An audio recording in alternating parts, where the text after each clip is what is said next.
Hello.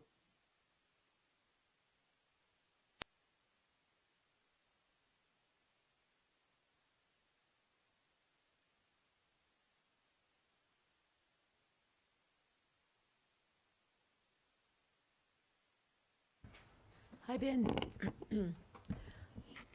Hi, Ben. It's kind of loud. Hey there. Can you hear me? We can hear you.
Good afternoon, everybody. I'm going to call the meeting to order. It's 4 o'clock p.m. Pacific Standard Time. Hi. Pacific Standard Time. We are at the Washoe County Administration Building, 429 East 9th Street. And I'm calling the meeting to order. Madam Secretary, would you please do roll call? Ben Bartow, Here. Wesley Chugilern. He's not here. Ronald Ellis, Here. Nicole Lohr. She's going to be a few minutes late. Vida Ozude, Here. Todd Shipley, Here. and Jennifer Thomas. Here. All righty. So the first item on the agenda is item 2.01, discussion and possible action to select the 2025 Audit Committee Chairperson for a one-year term ending June 30, 2025. From the current members of the Audit Committee, Ben Bartow, Wesley Chugilern, Ronald Ellis, Nicole Lohr, Vida Ozude, Todd Shipley, and Jennifer Thomas. I guess we need nominations? I'll make a motion. No, Ron, Okay. could you just remind everybody that the agenda is incorrect and the term is, the one-year Yeah. term ends 2025, There isn't- not yes, there is an- 2026? There is an error to note on the agenda. It says the term ends June 2026. That is a typo. The term ends June 2025. So, I think, Mr. Shipley, you wanted to make a comment I or? want to make a motion. Make a motion, okay. I move that the Audit Committee select Ron Ellis as chairperson of the Audit Committee for a one-year term ending June 30th, 2025. Okay, do we have a second? Anybody want to contest that?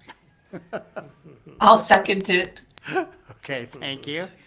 All right, all in favor, say aye. Aye. Sorry, can we see? Aye. Aye. Oh, okay, I'm sorry. Is there any public comment? There is no public comment. Okay. And it passed unanimously. Okay. Everybody said aye and it passes unanimously. Good. Motion carries. Item 2.02. Discussion and possible action to select the Audit Committee Vice Chairperson for a one-year term ending June 30, 2025. From the current members of the Audit Committee, Ben Bartow, Wesley Chugilern, Ronald Ellis, but not because I've just been appointed chairman for another term, Nicole Lohr, Vida Ozude, Todd Shipley, and Jennifer Thomas for possible action. Is there any public comment, Madam Secretary? There's no public comment. Okay. Any discussion? Okay. Any motion to nominate? Okay. I move that the audit committee select Ben Bartow as vice chair of the audit committee for a one-year term ending in June 30th, 2025. Okay. I'll second that motion. Is there, I'm honored. okay? All in favor, say, I asked for public comment before we started. Aye. He did. Aye. Aye. Aye. Aye. Okay, motion carries.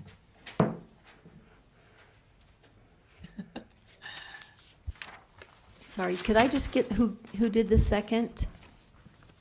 Seconded that motion? I seconded He it. did. Oh, okay, it was you. I thought it was, Counselor, do you prefer if I do public comment before the motion? You or- generally do it after there's deliberation. kind Okay, of after of it. discussion. Yeah. Okay. Point taken. All right.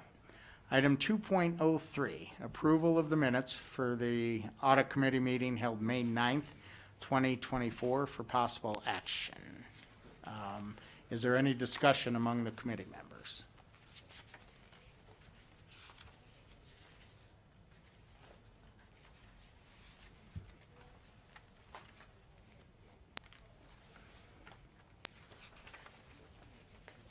Any questions, discussion? For the record, Kirk, I'm assuming that some of the items noted will be corrected in the next minutes, updated minutes. There, Kirk Starkey for the record, how do I say this? The two items you sent me for correction of the word, there was a word change and there was another, like, some more word change. Yes, we'll get those. And consistency in waste, Correct. waste fraud and abuse, or waste fraud or abuse. Correct. Mr. Ozzudi's right. Throughout a lot of the documentation, our hotline program has wording. It either says report waste, fraud, and abuse hotline, or sometimes it says report waste, fraud, or abuse. So between the and the or, I'll get those corrected for consistency going forward. Thank you. Thank you. All right. Any more discussion, comments? Madam Secretary, is there any public comment? There's no public comment. Thank you. All right. I'll make a motion to approve the audit committee minutes as noted for the corrections. I, Vito Zude, second the motion. Okay, all in favor, say aye. Aye. Aye. Aye. Aye. Okay. Motion carries.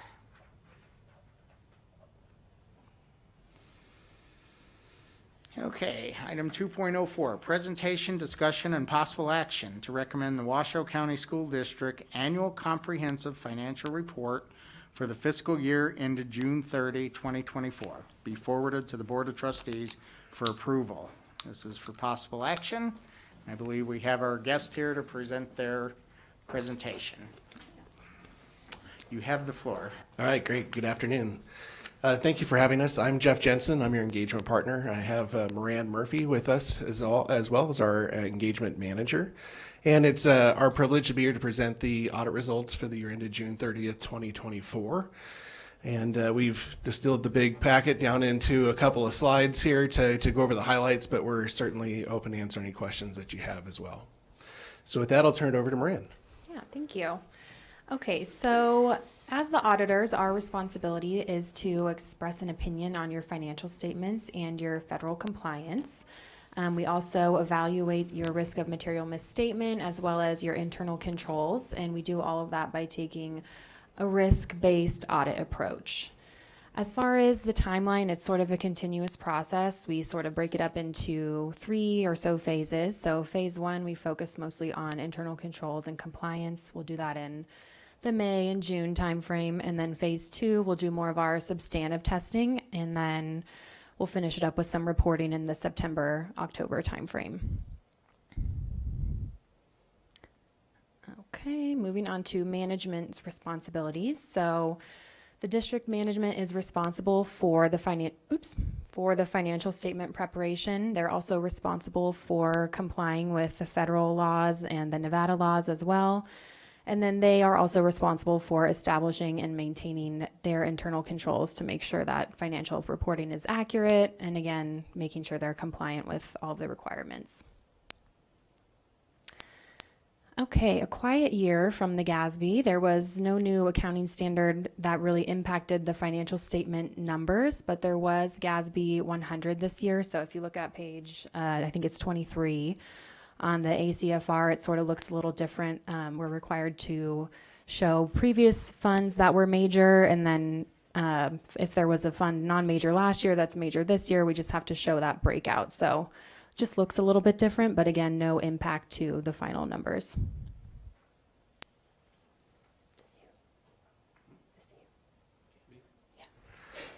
All right.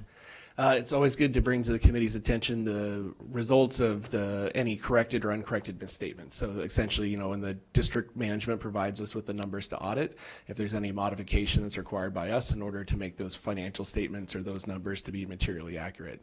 And it's good to be able to share with you that there were no corrected misstatements, so there were no audit adjustments, and there were no uncorrected misstatements. So these would be smaller differences that we would track to make sure they don't aggregate into a material number. So clean results. Also required for us to share with the committee is some other results here of the audit. It's more specifically related to that there were no difficulties encountered in dealing with management or disagreements in completing the audit. We're not aware of any other consultations with other accountants, so this would be if management didn't like the advice that we gave them on something, then they went and called one of our competitors to pit us against somebody else to say, you know, they had a different opinion, so we didn't have any of that. So that's why we include that comment, though, in our results here. And then there were no other significant or adverse events that happened during our audit that needed to be brought to the committee's attention. Certainly we would have brought those before today, but again, just to put in writing at the end that there were no difficulties in completing the audit this year. Looking at federal compliance, so you have a number of federal programs that the district participates in. For the current year, we were required to audit these 3 programs, so the Coronavirus State and Local Fiscal Recovery Fund, ESF, and ECF. Just as a general framework there, once every 3 years we have to audit your major programs, but every year we have to get in a certain percentage of coverage of your total federal expenditures. So we're always having to test something, but the programs could rotate from year to year. So, and again, we had no audit findings related to federal compliance, so a clean opinion for federal. And I kind of stole my own thunder here from the next slide, but financial statements, you had an unmodified opinion. That's the type of opinion you want on your audit report. So your financial statements comply with all applicable accounting pronouncements and are free of material misstatement. And then federal compliance, again, was unmodified as well. Just some quick financial highlights for you for the district for the year ended June 30th, 2024. So total assets at June 30th were about $2.2 billion. Your total net position was a negative $90.5 million. And a large reason why that's negative is your allocation of your net pension liability and your net OPEB liability for those benefits for your retirees. And so that, is included in that $90.5 million. You actually had a positive change in net position for the year of $54.9 million. Looking at the general fund, you had an ending fund balance of $71.1 million. And really the most probably significant item change-wise in the current year related to the 2 debt issuances that you had that resulted in $190 million of new bonds that were issued for construction of facilities. So just to wrap up here, we had no reportable audit findings that were identified in this year. And there were no audit adjustments, no findings related to the financial statements related to compliance or to NRS. And again, this audit, as Moran mentioned, goes on for a long time. It starts in the spring and goes all the way through to a couple weeks ago. And so that involves the involvement of a lot of folks throughout the district, and we appreciate the support that everyone provides us to be able to answer our questions, to be able to gain our evidence that we need in order to be able to render our financial statement opinion and compliance opinion. So overall, I think very positive audit results to bring to the committee's attention, and with that, we'd be happy to answer any questions.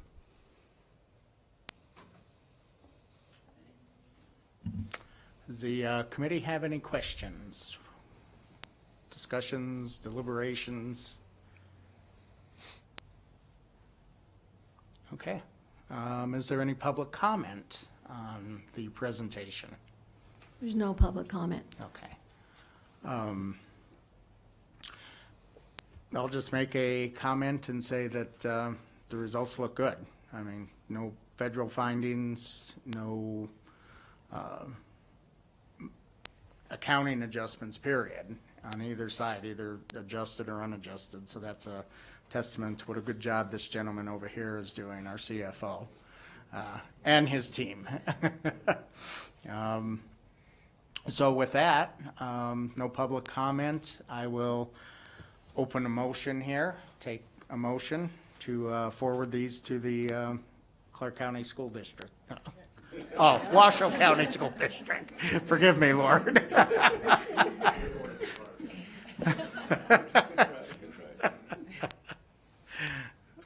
Okay, do I have a motion?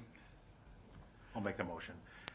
I, Todd Shipley, move that the audit committee forward the Washoe County School District Annual Financial Report for the fiscal year ending June 30th, 2024 to the Board of Trustees for approval. Second? I, Vito Zuden, second the motion. Okay. All right, all in favor, say aye. Aye. Okay, Aye. Aye. okay. Any opposed? Okay, I'll say aye, and the motion carries. Item 2.05. Thank you. Presentation and discussion for possible action to recommend the Demonte Ranch High School Student Activity Funds Cash Receipts Review Report dated September 24 be forwarded to the Board of Trustees for possible action. I'll open the floor for presentation. Good afternoon, Chairman, members of the committee. Kirk Starkey, Chief Auditor for the record. Also available for this item from our office is Mr. Matt McMahon, who basically performed the heavy lifting with this project, did a great job. We performed a limited review at DeMonte Ranch High School that focused on cash receipts transactions at the school. The project arose after discussions with the business office staff who brought certain concerns pertaining to ticketed event sales at the school to our attention. Our review noted several significant internal control deficiencies at the school surrounding cash receipt verification, receipt adjustments, untimely bank deposits, and an overall lack of supporting documentation for cash receipts and change funds for ticketed events. Specifically, cash receipts often did not include supporting documentation for funds collected. Source documents such as cash count slips were also missing in some instances. The cash count slips often only indicated a single individual's verification of funds receipted. Deposits were held on site over multiple weekends, and the school safe can be accessed by a single individual alone, along with monthly bank statement recons were generally not completed timely. Additionally, we were found receipts with the amounts reversed and re-input at a reduced amount.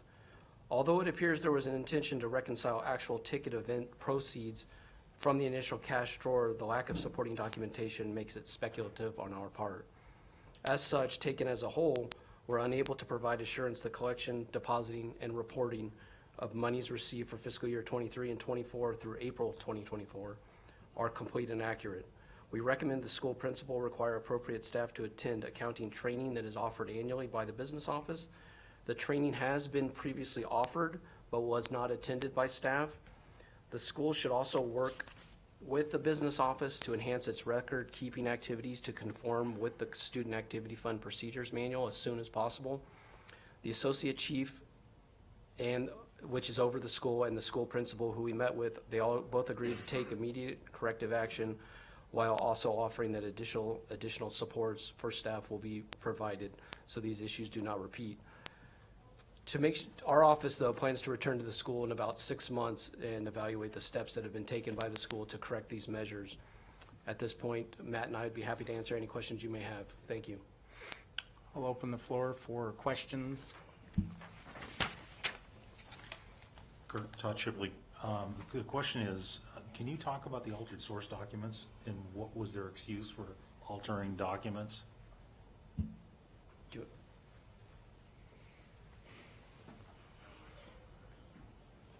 That's if you know the answer. Matt McMahon for the record, internal auditor. The altered source documents seem to be related to ticket sales proceeds. So it looked like corrections were made to currency breakdowns on a cash count slip. But they were arbitrary. They didn't tie out. It didn't say the differences. We weren't able to close the loop on alterations. Kirk Starkey for the record. It's good. That's a good explanation. Some of the reason, the only thing we could kind of, after meeting with the bookkeeper and the principal, was to come to, it's possible that the initial cash drawers were being backed out after the fact. They weren't done at the time of the event. That was kind of one of the best things we could come up with, but without knowing the initial cash drawer that went out, it was a guess. That was the best. It was represented to us in that way, but that was the best we could do without any documentation to show the cash drawer that went out and what the funds came back in, if that answers. So there'd be line throughs on the receipts to try and show the actual cash received. That's the best that was offered. But what was their excuse for doing it? Why didn't they? That's how they thought it should be done, Okay. to be honest. Vito, Vito Zidane for the record. On page 6, actually page 20 or 50, we have several items here saying that, you know, receipts did not include support for fees collected. So when I'm thinking about it, am I visualizing that you actually have a receipt? So somebody got a receipt, but they don't have something that says, you know, they don't have the cash count slip, or they don't have, what are the documentation that are not included? And how many documentations do we require with the receipt? Matt McMahon for the record. That's a great question. For the fees collected specifically, that finding is talking about, it's what appears an advisor submitting funds in batch, that what looks like they were collecting funds for several students, and there was no support to say student X, Y, and Z, these fees are attributed to them. That's the explanation for that. Okay. So would it be fair to say that there's just a lack of internal control and adequate record keeping? I think that would be fair to say. Okay. Yes, correct. So I guess, you know, my question is, in these schools, over these funds, which, you know, we see a number of these reports, who in the management structure of the school district is responsible to design and implement internal controls? Should it come out of the CFO's office, the controller's office? Is it up to the principal? Has it been determined? As far as I know, the SAFPM is administered by the business office. They design and implement the controls. Okay. Are there controls adequately designed over the activity funds? Yes. Okay. Yes, the SAFPM. Okay, so the very controls extensive. exist, they just don't follow them. So the next question is, are the controls communicated to the school principal, who is, you know, effectively the general manager or the chief executive over that particular school? As far as we understand, yes. Okay. How are they communicated? To the bookkeeping staff, that would be through business office trainings regarding student activity funds procedures, which, to our understanding, occurs more than annually, about several different topics, and they're available for assistance throughout the year. Does the internal audit procedures include perhaps looking at, you know, when you run into this finding where the controls aren't being followed, did people attend their training? Did they sign off on their training? Did they understand, you know, what, maybe take a look at the training aspect? During our essay of audits, we certainly take a look at employment background, and we consider that as part of our risk assessment, and that would play into the training Okay, angle. okay. Any further comments? Yeah, Yes. Okay. go ahead. No, Go go ahead. ahead. No, I'll let Okay. you go to first, Rita. Okay, yeah, Vito Zidane. Is it possible that, because the way I'm seeing it, a lot of people are collecting these funds, and some of them don't have any training. And then when you schedule the trainings, or the financial office schedules the training, nobody shows up. Is there something we can do to make sure that people are actually attending the trainings? Should the financial office be contacting them or telling somebody that you have to come to training? Because we are seeing a lot of these, and some of these are recurring violations, and funds may be going out. We don't know, and you guys don't know. But if they're not attending the trainings, then the internal audit, no matter how good it is not working at all. I hear what you're saying. Our understanding for the business training, I don't have any indication that bookkeepers are not attending. This seemed to be the exception from their communications. And past that, I don't have enough context to speak to how the business office runs that end of things.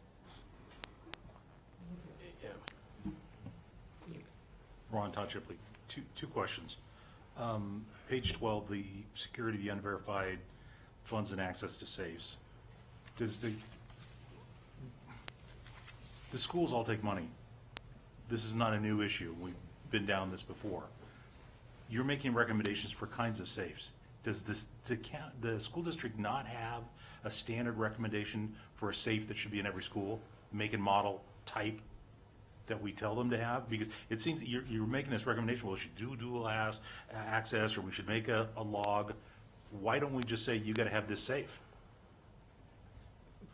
Kirk Starkey, for the record, that's actually a good question. I don't know how to answer that other than when the schools are built, the time frame of what's available and to be installed.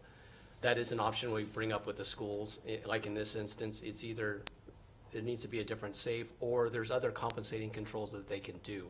So a lot of it, we leave it up to each school and how they want to implement this. If there's access, like where they decide to put the safe, the points of access to that affect it.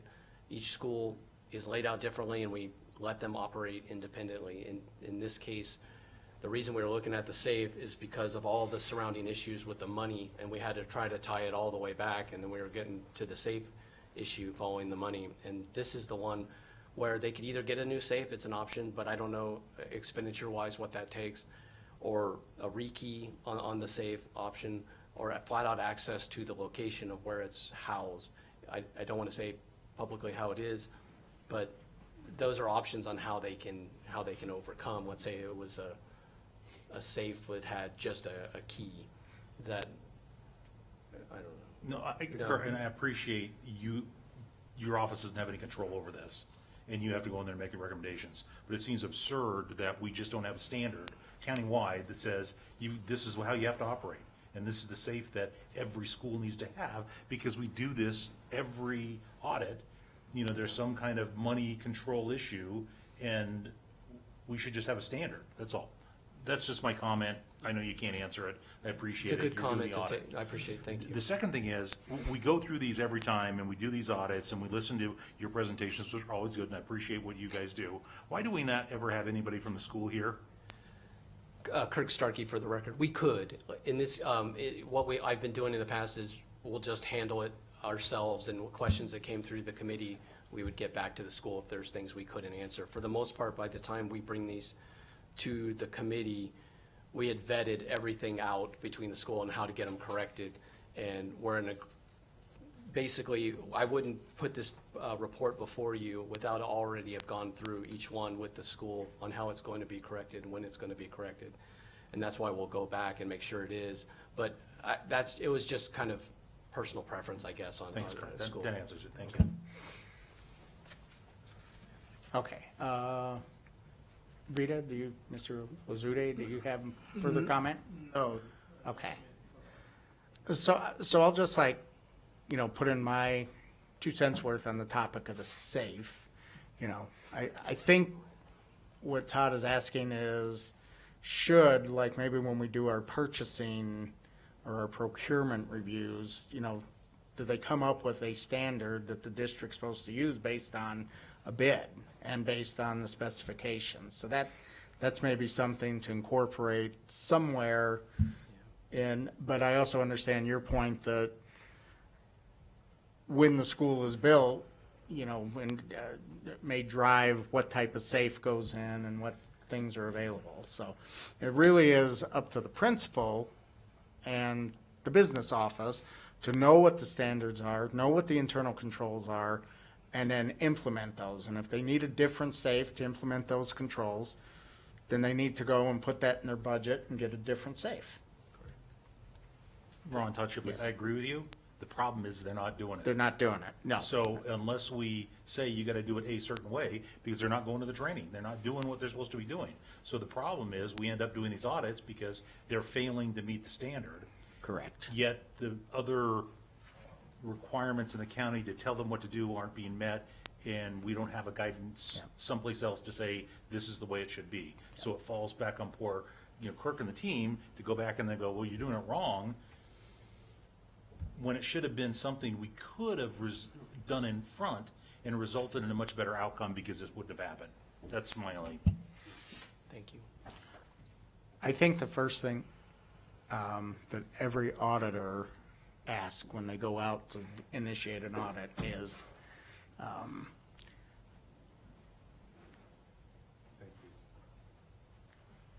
the first thing that they ask, yes, thank you, is, are there procedures? And then the second thing is, how are they communicating? The procedures the things that I just asked of the internal auditor here is, are there procedures? How are they trained? How are they communicated? But it's still incumbent upon the business office. Internal audit cannot go out and direct the principal what to do. It's really beyond their function. It would impair. It's really up to management and the higher ups, whoever the school district, to impose the training requirements, follow up on the training requirements, and then these gentlemen go in and, as you know, verify that happened. And the best that they can do is come back in and say, this happened, it didn't happen, it's not fixed. Go ahead, Todd. Well, and I agree with you, Ron, and I support Kirk and his team, profusely in this. The problem is they end up being the bad guys when they should just be going in and go, yeah, you followed this stuff, you followed the rules. Right. Now they're having to go through and go, you guys screwed it up, this is what you got to do. When management should be doing that and taking care of that, and not Kirk's team. Right. That's all. Totally agree. Okay. That given, is there any further, first off, welcome, Nicole. For the record, is there any further comment, discussion on this audit report? Nicole Lohr, for the record. I apologize for my tardiness. There's a really bad car accident on the freeway right now. But I did take time to read through the agenda today and to read through the financials. And regarding this issue with the high school, just kind of jumping towards the end where we are now, my question is I see there's a follow-up audit scheduled. So I guess my first question is, how many hours did this audit take to complete? Kirk Starkey, for the record. I knew I should have had that. Great question. Over 250? I would kind of spitball. I should know this. I apologize. It's a good question. I know it's over 250. Yeah, at least several hundred hours. Because in a lot of ways, the only way I can say this is we way over tested on purpose because of what our initial perception was and what we were seeing. We wanted to test it basically almost at 100% for a certain time period to make sure, because it involved personnel and we wanted to be sure, but we could not get assurance. But so a lot of the hours were just a massive amount of testing. Okay, thank you. I appreciate that. I know I'm asking you cold. No, it's cool. So this audit in particular, to me, it's ripe for fraud, waste, and abuse, what's going on at the school. And it took you and your team 250 hours or more, subject to check. You have 75 budgeted hours for next year. For my guess is to conduct essentially the same audit or to see if controls are in place. So number one, I'm worried that there's not enough time budgeted next year for this same exact audit. And number two, I'm wondering if there's disciplinary actions or sanctions which happen. As Mr. Shipley brought up, why is the school not here? I mean, this is pretty bad. Kirk Starkey, for the record, regarding the hours, I budgeted 75 for the follow-up just because it's a gut feeling, but I believe that these will be corrected after the long discussions held between the school, between the bookkeeper and the principal, that these should be corrected. If they're not, you're right, it's going to be more hours. But to sample test and to come to a conclusion for the follow-up will be much easier than what we went through with this one. Regarding the personnel side of it, I can't speak to it. I do know in the initial discussion with the supervisor over the principal, this was taken very, very seriously, and that's about as much as I can say to the personnel issues. But It's not taken lightly, I guess is the best way I could say it, and we knew it wouldn't be when we sat down with the associate chief and the principal. It was taken very seriously. And the one other item for context is some of the controls did work at the higher levels because the business office, in doing their due diligence and the work that they do when they get the bank statements and other information from the schools, they're the ones that were reaching out to the school initially trying to get answers.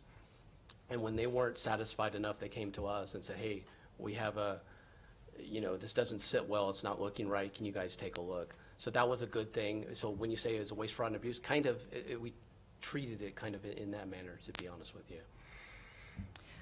My last observation would be that, we're discussing in this particular instance, the school over $1 million in revenues attributed to the football season per se. The audit, my concern is there's not enough hours allocated or encumbered for the audit, the next audit for this school, and that it is projected to be done in August 2025, which is prior to football season. I've noticed that, you have 3 internal auditors, which my personal belief is not enough to conduct this level of work. So you probably aren't going to get to this audit in August of 2025, but I would suggest perhaps waiting until football season has.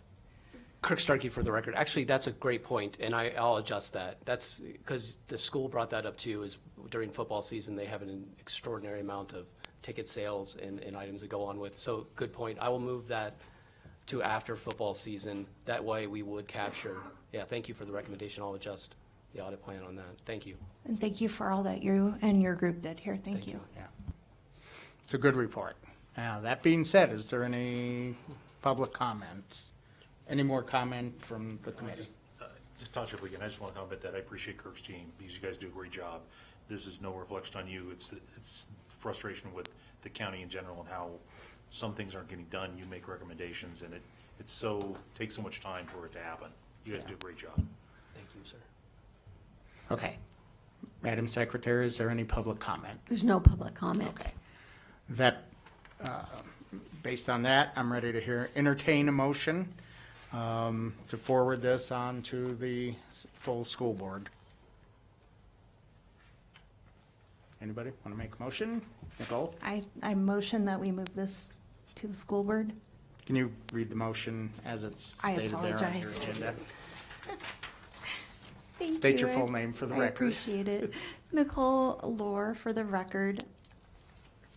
Yeah, not this one. I motion that we move the audit committee forward to the Damani Ranch High School Student Activities Fund Cash Receipts Review Report dated September 2024 to the Board of Trustees for approval. Okay, do we have a second? Mr. Shipley? I thought you Aye. I'll second the motion.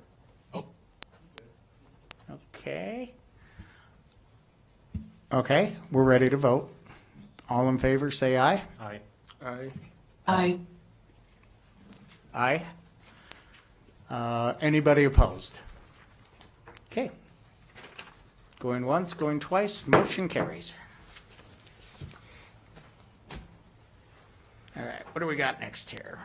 We have presentation, thank you, sir, for your hard work. Yeah. We have presentation, discussion, and possible action to recommend the Board of Trustees approves the Internal Audit Department's Washoe County School District Student Activity Fund Risk Assessment and Annual Plan for calendar year 2025 for possible action. All right, discussion. I think Ms. Lohr already had like a suggestion for an amendment to the plan.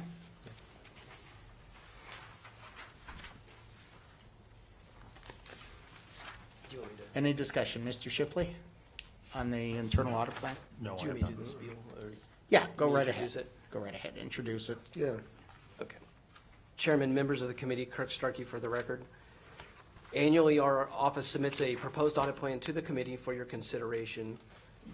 As you have in front of you, the proposed plan is part of your packet and contains a schedule of our audits planned for the upcoming year. The summary sheet that on the screen is for ease of reference, and it'll come up. There we go. Yeah. Essentially, the audit plan is structured into 3 parts. We have mandated audits, our student activity fund audits, ones that result from requests or from the risk assessment process, and then third is the other administrative projects. First, the mandated audits, those include our charter school financial reviews that we do annually. And then we put in here also our, basically our follow-up reports on past audit reports, which will include the DeMonte Ranch. We also have the IT and HR sick leave bank reports will be done, and the capital improvement program audit, which was from the last audit committee meeting. We'll get those followed up on this coming fiscal year. Second, we're required to perform periodic audits of the district funds per board policy 3410. That includes the student activity funds, and that's kind of a major reason why we do these audits. Also, there's a significant amount of monetary transactions that are performed at all the schools in this area. Just for example and for context, in the annual comprehensive financial report for 2023, we don't have the numbers for 2024 when I was doing this, but for 2023, it was about $15 million in receipts and $14.5 million in disbursements. So, and during the audits, we not only assess the internal controls at a high level, we dig into the procedures kind of in the more intimate detail with the proper recording and reporting of those funds. On this plan, we have several requested audits and some others that we arrived at via the risk assessment process. The process is best described in your packet, but essentially we took all the schools, evaluated them based upon a set of certain risk factors and assigned a point level. The risk factors included financial, which is receipts as per the ACFR. We took staffing considerations, which is turnover in the principal or bookkeeper or secretary positions, which are key to these type of funds.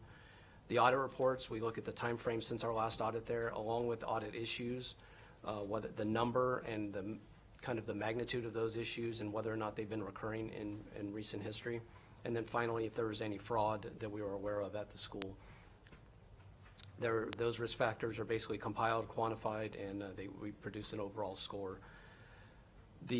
That process is part of the packet, but the schools I blacked out just for, I don't know how to say,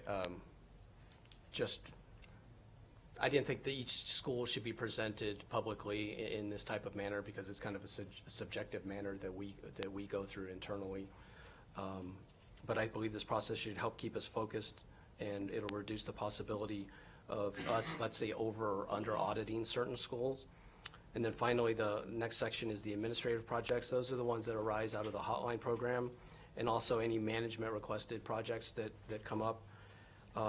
And for context, and I appreciate Nicole's previous comment for the last couple audit committees because it rings true. I'm going to seek another internal auditor position for the upcoming year.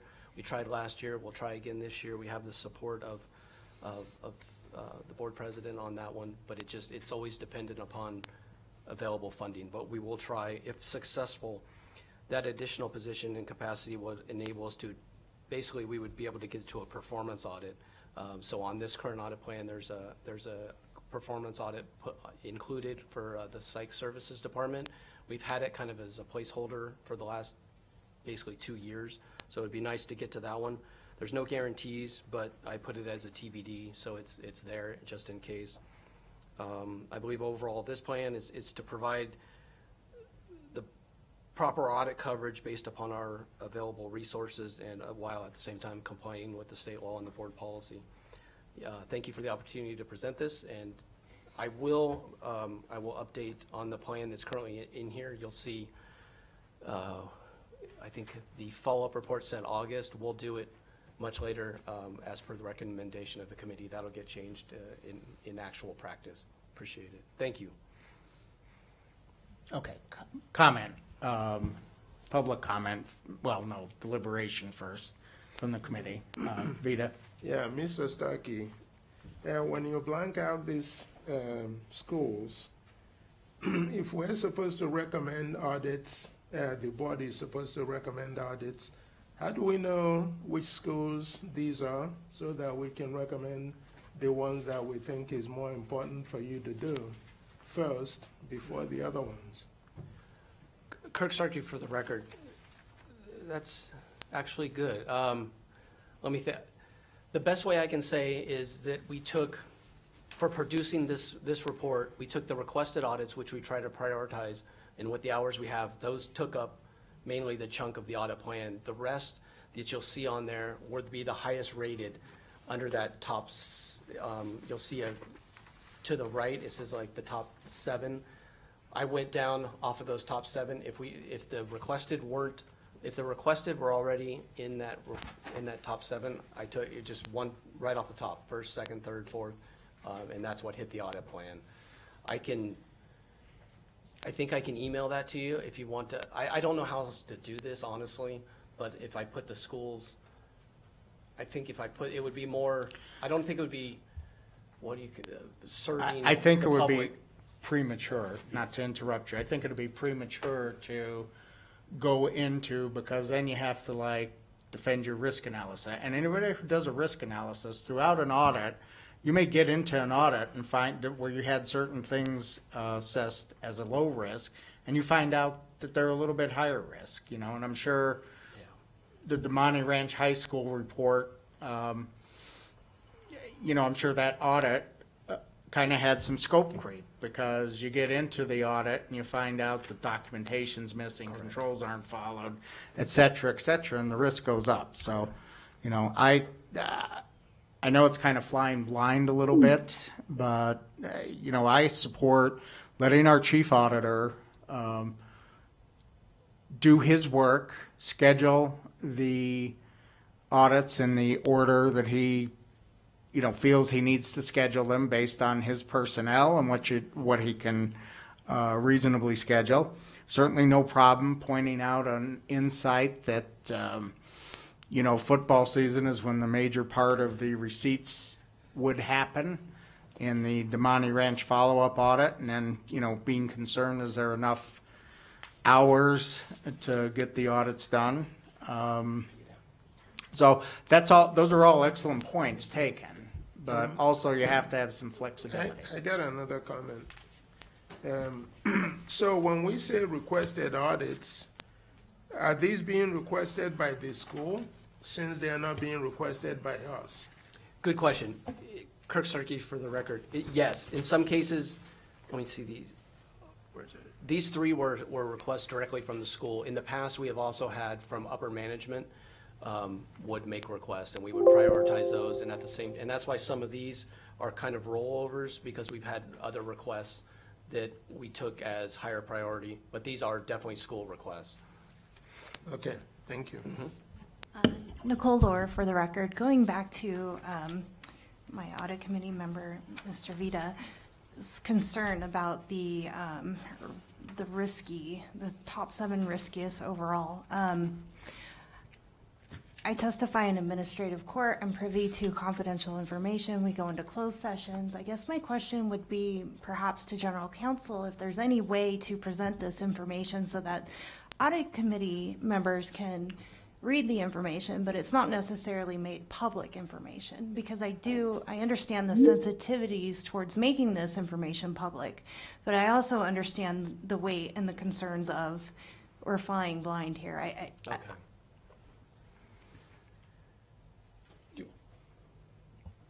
Well, as you know, anything in, am I on? Okay. Anything in a public meeting for the board to collectively decide as a whole would have to be subject to open meeting laws. It's very rare that we're able to do closed sessions. We have to be considering the character and conduct of people and then close it. It's a pretty tricky situation, which is why we have it set up like that, because of the confidentiality, and oftentimes when there's student-centered issues, we worry about that as well. It's something that Kirk and I can kind of look into to see if we can figure out to maybe balance it a little bit better to address your concerns. But we do have that issue of it being a public body, and everything is then posted publicly as well, unless we can justify going into a closed session. Can I make one more comment? Kirk, in internal audit, the state internal audit, I used to do some of these, and what we do is we actually list the riskiest state agencies, and we publish it. So maybe the attorneys can look into that if publishing it is against the law in any way. But I know that when I worked for the state, we publish on our risk assessment, Yeah. all those riskiest agencies so that the board members can then say, okay, I want you guys to look at this one, I want you to look at this one, these ones you don't have to go to. So that might help. Fair, Kirk Starkey, for the record, that's a good point. I'm going to get with council, and because I understand your concern, and it's well taken. You've just got a document here with a bunch of, it's blacked out. What do you know? I hear you. We'll try to come, after talking with council, a way to either present it in full or the top 7 or top 5, however we can do it. But point well taken. Good point. Thank you. Welcome. Thank you. Okay, Nicole Lohr for the record. Going back to what you had initially stated, Mr. Starkey, about one more auditor, I would be happy to champion that any way possible. I must admit, I do not know the procedures to go through. Perhaps council can help me. I don't know if this is something that needs to be tabled or if you need me to speak for public comment in other agendas. I would be happy to. Thank you. Kirk Starkey, for the record. You've done, it's perfect what you did. I appreciate your comments because it provides insight and opportunity. And it basically becomes my job to go before budget and in our fiscal department. But with your support, like it has been for the last couple years, it helps big time. So thank you. Ron, Todd Chipley for the record. I'm less concerned about knowing the school's names, but that's just my personal opinion. What I'm more concerned about is the fact that you can't get to all the reds, and that we have a ton of yellows that aren't addressed at all. And so my question, I guess, is for the audit committee is, what do we do and how do we help you get information to them to ensure that they can get from yellow to green in this risk assessment and not be problematic for you down the road where you've got to deal with them, if that makes sense? How do we approach them? What can we offer them material-wise, training-wise, to get them, to change? Kirk Starkey, for the record. It's a great question. The first thing is our analysis. It is subjective in how we put it together as far as the color schemes go. It's kind of, for our purposes, to rank, to be able to schedule based upon the resources. But the biggest thing is in the last couple of years, we've had a position in the business office for training purposes, and that's the best thing. For a while, we didn't have the position, and it wasn't available. Now there is the training going on, and that is the biggest, I would say, as we churn through a couple more years, that everyone gets trained up and it becomes a requirement for these trainings. It helps. That's the biggest. Is the Thanks, training. Kurt. I appreciate that. Thank you. Okay. Any more discussion on the audit plan? Okay, I'm going to open up for public comment, if there's any public comment. There's no public comment. Okay, ready to entertain a motion to approve the audit plan. Ron, I'll make it. Okay, I, Todd Shipley, move that the audit committee recommends the Board of Trustees approves the internal audit department's Washoe County School District Student Activity Fund Risk Assessment and Annual Plan for calendar year 2025. and that would be as modified, the schedule modified? Yes, Okay. as modified. Okay, do I get a second? I, Nicole Lohr, second the motion. Okay, all those in favor, say aye. Aye. Aye. Aye. Aye. All right, anybody opposed? Motion carries. On to the next item. Item 2.07, presentation and discussion to provide a status update on the activities of the Internal Audit Department to include the projects on the calendar year 2024 Internal Audit Department Audit Plan for presentation and discussion only. Mr. Starkey, I believe you have the floor. Chairman and members of the committee, Kirk Starkey again for the record. This item is for information discussion only, but please don't hesitate to ask questions anytime. It's not a problem. This agenda item is to discuss our department's current work plan. The last agenda item was for the future. This is the one we're currently working under. It was to show where we are and how we've progressed during this year. First up, we'd like to say we've completed the reviews for it was last January though, but of the charter schools, the annual monitoring, and the additional requests to follow up with issues at the Bailey Charter School. We did that follow-up, and that went to the board and the audit committee. Those are completed. Next, we originally planned to do audit follow-ups of IT, information technology audit, and the Human Resources Sick Leave Bank audit. For a couple circumstances, we decided to put them to the next fiscal year, the 2025. One of the reasons, a big reason is we have a new chief of the HR department that was hired, and to give him some time to settle in, and also I just met with him so he can go over the report and understand that it even exists and the components of it. So we figured it would be better to wait on those, and so that's why those kind of were not performed. The other ones are student activity funds. We're in the process of several of them right now. Some of them are big and have taken some time, but the closest ones to being completed are Sparks High School and McQueen High School. The others in process are Incline High School and Silver Lake and Lemon Valley Elementary School. The Desert Skies and the O'Brien Middle School audits, as you'll notice, they were originally on this report. We did not get to them, so they're carried forward to the audit plan for the upcoming fiscal year, and those will be, we will get to those because they'll be first up. Finally, we've been working, basically this year, we've had several significant hotline complaint matters that we've been working through. And then in addition, we added the review of the DeMonte Ranch High School that was just presented this evening. In a nutshell, I'd say we did okay completing the planned projects, but we need to improve our turnaround times on some of these audits for future years. But a lot of it depends on, like everything else, on the unknowns. We just don't know what we're going to get through the complexities of the matters that come through the hotline program and other matters that get offered to us from management. But with that said, I'm happy to address any questions on this item. Kirk, Todd Shipley for the record. Was the DeMonte Ranch one an add-on from last year? So that wasn't an expected expenditure of 250 hours of work, right? Correct, that's correct. Okay. Mr. Oduzzi? No. I just. Ms. Lohr, you have the floor. Ms. Lohr, for the record, I just had a question out of curiosity. I see Roy Gom has been on the list for a while, for over a year, the Roy Gom issue. And disposition is closed, merit report issued, and I believe closed. I was hoping maybe you could tell us a little more about that, or why it's not on the upcoming audit. So that one was a hotline complaint that ended up being a personnel matter, so I can't get into that one, but that's why it kind of rolled up. It took longer to get completed. That's why you're seeing it at the top of that report.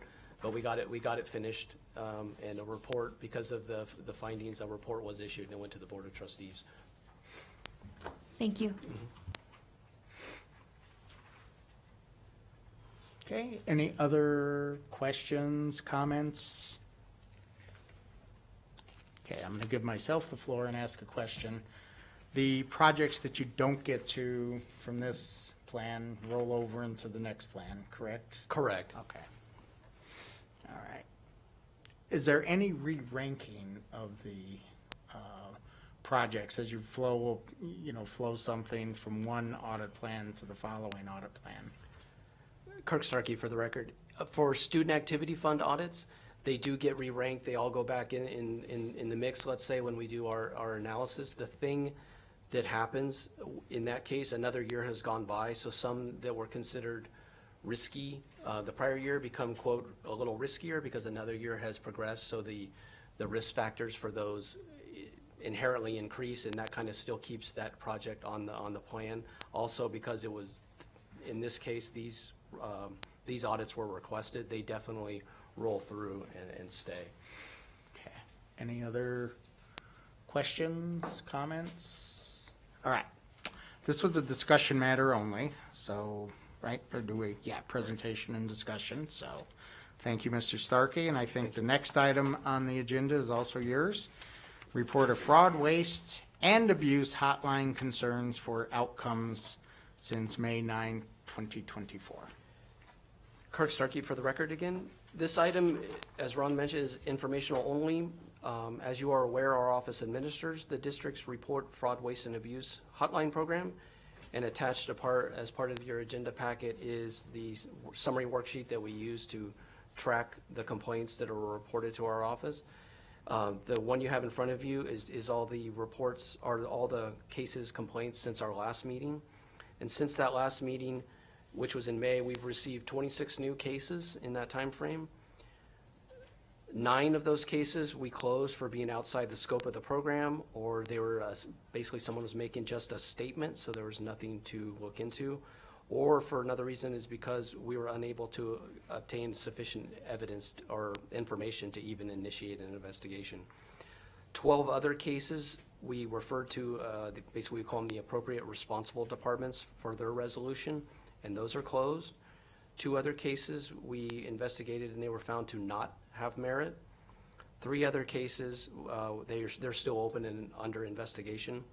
Additionally, on the top part of that spreadsheet, there's 8 cases that were open from our prior meeting. Of those, 1 we referred to another department for resolution.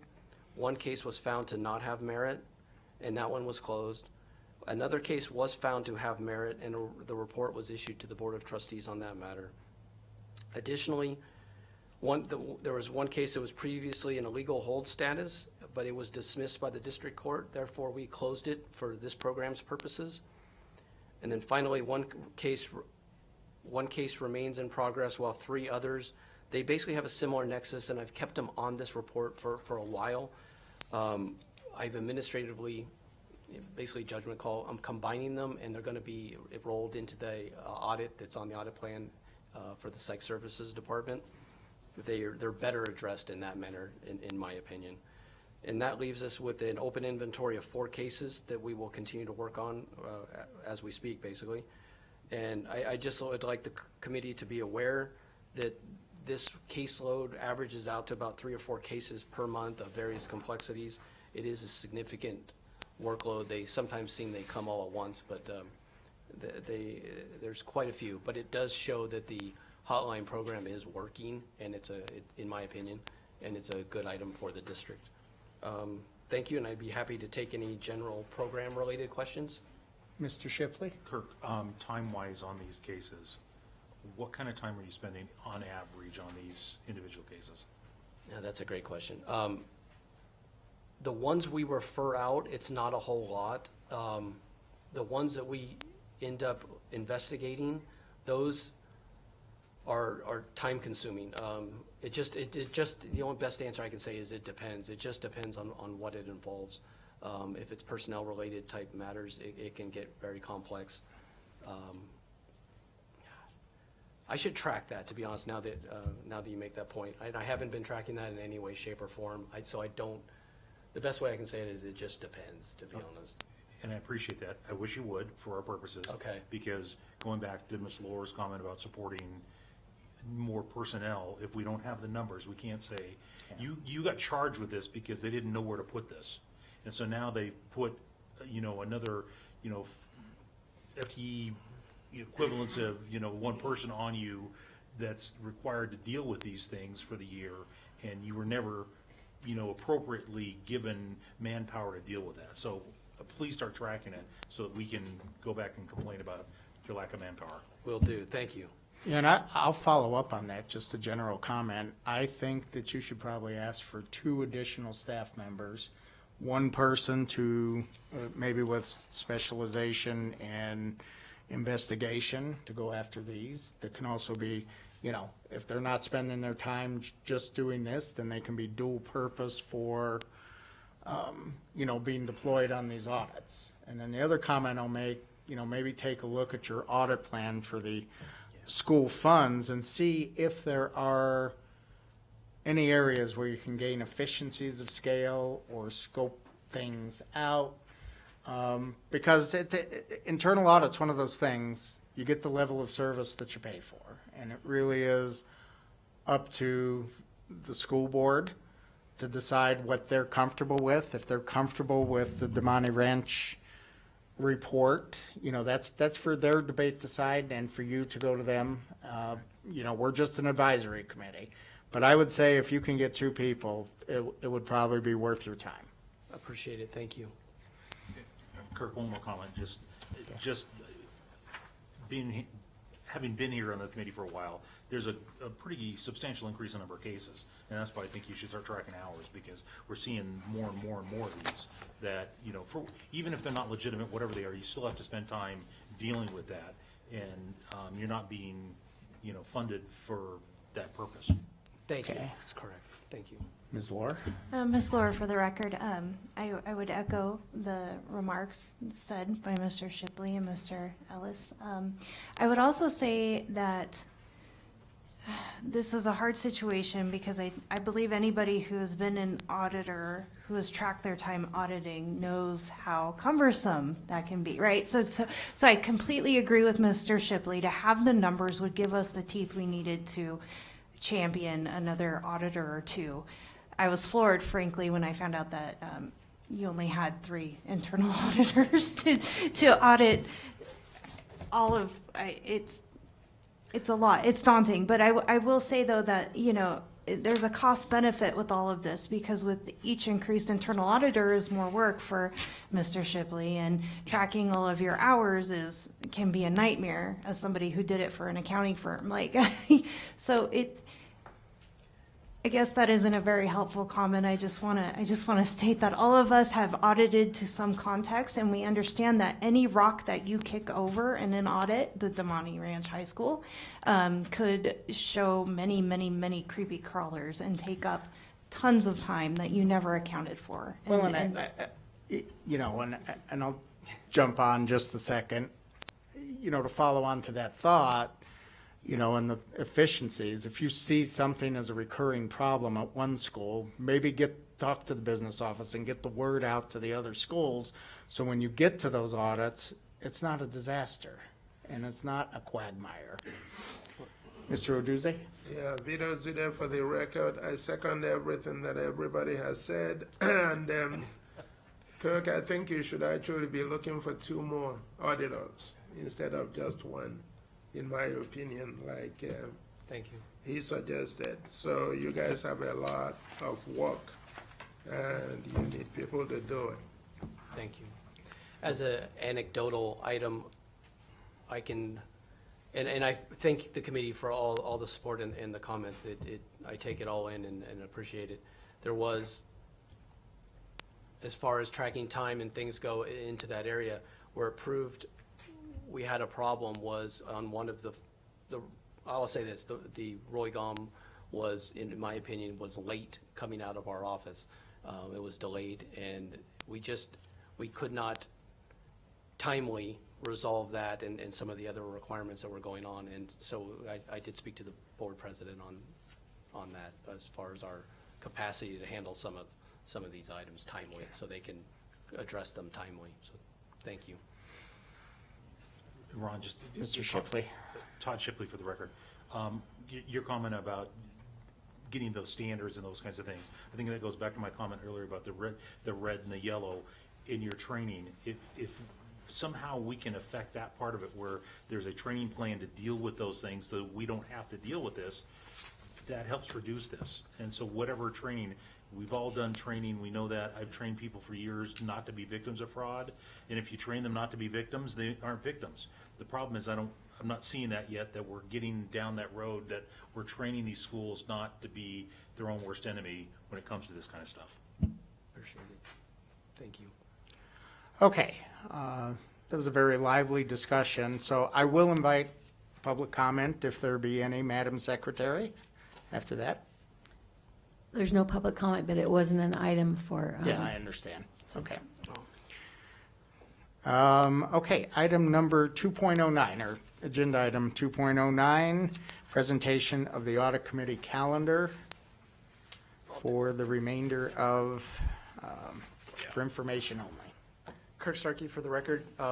This item we like to do is kind of our concluding item. It's just a high-level preview of what we plan to present at the next future meetings. But the big takeaway is is the next meeting will be February 13th, provided, for your planning purposes and scheduling purposes, it's just kind of a heads up. We do have the other dates for the upcoming meetings, they're there. But the February 13th is the next one, and May 8th is the one following it, just as a heads up, and we'll get the other dates and get those finalized into you. And I'd just like to say thank you again for being here, everybody, for attending the meeting, and it's much appreciated. Thanks. Okay. And last item, closing items. Again, public comment. There was no in-person or email public comment for this meeting. Okay, thank you. Next meeting will be February 13th, 2025 at 4 p.m. as an informational item. And with nothing further, I need a motion. I adjourn the meeting. Do I need a motion? Yeah. Okay. Meeting adjourned. Thank you, guys.